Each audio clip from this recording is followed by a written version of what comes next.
Le Grand Matin Sud Radio, 7h-9h, Jean-Jacques Bourdin. Avec nous, Michel Savin, qui est sénateur LR de l'Isère. Michel Savin, bonjour. Bonjour. Merci, vous avez porté, et cette proposition de loi a été adoptée hier par le Sénat, vous avez porté la proposition de loi adoptée qui interdit le port de signes religieux dans toutes les compétitions, même amateurs.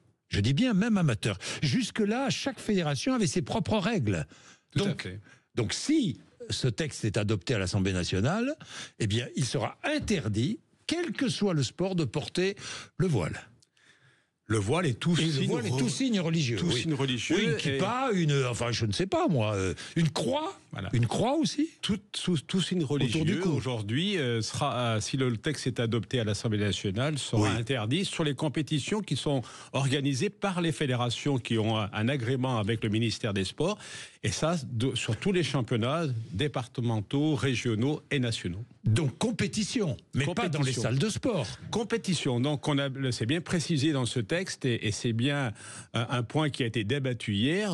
La pratique libre ne sera pas interdite. Par contre, lorsqu'on est dans une compétition pilotée par une fédération qui a un agrément de service public avec le ministère des Sports, c'est dans ce cadre-là que cette loi s'appliquera. Et chaque fédération, si la loi est votée à l'Assemblée, chaque fédération devra s'imposer cette règle. Tout à fait, parce qu'aujourd'hui, on voit que certaines fédérations ont interdit le port de signes religieux, d'autres non. Ça crée des conflits, des interrogations, et donc il faut c'est une demande des fédérations d'harmoniser cette règle, et donc c'était l'objet de cette PPL. Est-ce que vous n'allez pas exclure des jeunes femmes qui ont envie de faire du sport en compétition? Je lisais plusieurs témoignages, par exemple, de handballeuses qui portent le voile et qui disent « mais j'arrêterai le handball ». Non, d'abord on n'interdit pas de faire du sport. Non, rien n'interdit. Je suis d'accord. À ces jeunes femmes de faire du sport. On voit bien qu'aujourd'hui il y a une tentative. Vous contrôlez la tenue dans le sport. On ne souhaite pas que la religion soit au-dessus des lois de la République. Et on voit bien qu'il y a des tentatives aujourd'hui rampantes de certaines personnes de vouloir imposer la pratique religieuse au-dessus des lois de la République. Donc cette proposition de loi fait qu'aujourd'hui, on régularise ça, qu'on sanctuarise le terrain de sport, mais aussi, c'était un des articles qui a été voté hier, les vestiaires et tout ce qui est attenant au sport, parce qu'on voit que dans les vestiaires et autres se déroulent aujourd'hui des prières. Là aussi, le texte va interdire tout acte religieux dans l'équipement sportif, encore une fois, pour sanctuariser le domaine du sport. Et si un sportif veut prier avant un match, je ne sais pas moi, sur le terrain par exemple... Non, il le fera en fond intérieur. La religion, c'est la sphère privée de la personne. Oui. Lorsqu'on est sur un terrain de sport, on n'a pas à connaître l'appartenance religieuse, l'appartenance politique ou l'appartenance syndicale d'un sportif qui est aujourd'hui sur un terrain de sport pour pratiquer un sport.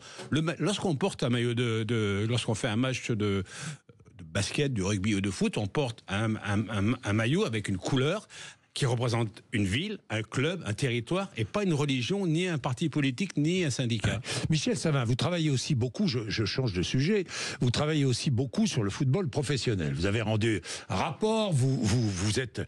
Ça ne va pas. Les clubs sont en danger. Aujourd'hui, DAZN, le diffuseur, 500 000 abonnés, c'est largement insuffisant pour financer le football professionnel français. Que recommandez-vous ? Est-ce que vous demandez, par exemple, le départ de Vincent Labrune, qui est le président de la Ligue de football professionnel ?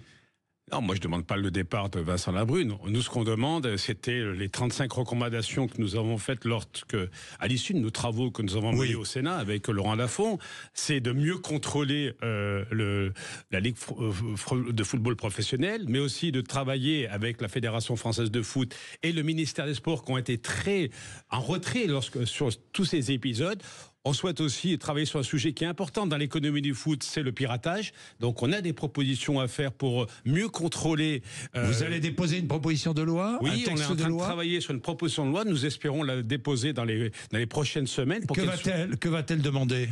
Un meilleur contrôle. 2, travailler aussi sur le piratage. Là, encore une fois, je le redis. Mais comment ? C'est-à-dire de mieux contrôler, d'être en capacité de bloquer les sites qui diffusent illégalement des matchs de football tous les week-ends, parce qu'autrement, le diffuseur, comme la Ligue, sera en grande difficulté financière. Si vous avez un diffuseur qui veut mettre de l'argent sur la retransmission des foot et que les 3/4 de ces matchs sont regardés illégalement, on aura une grande difficulté à trouver un nouveau diffuseur.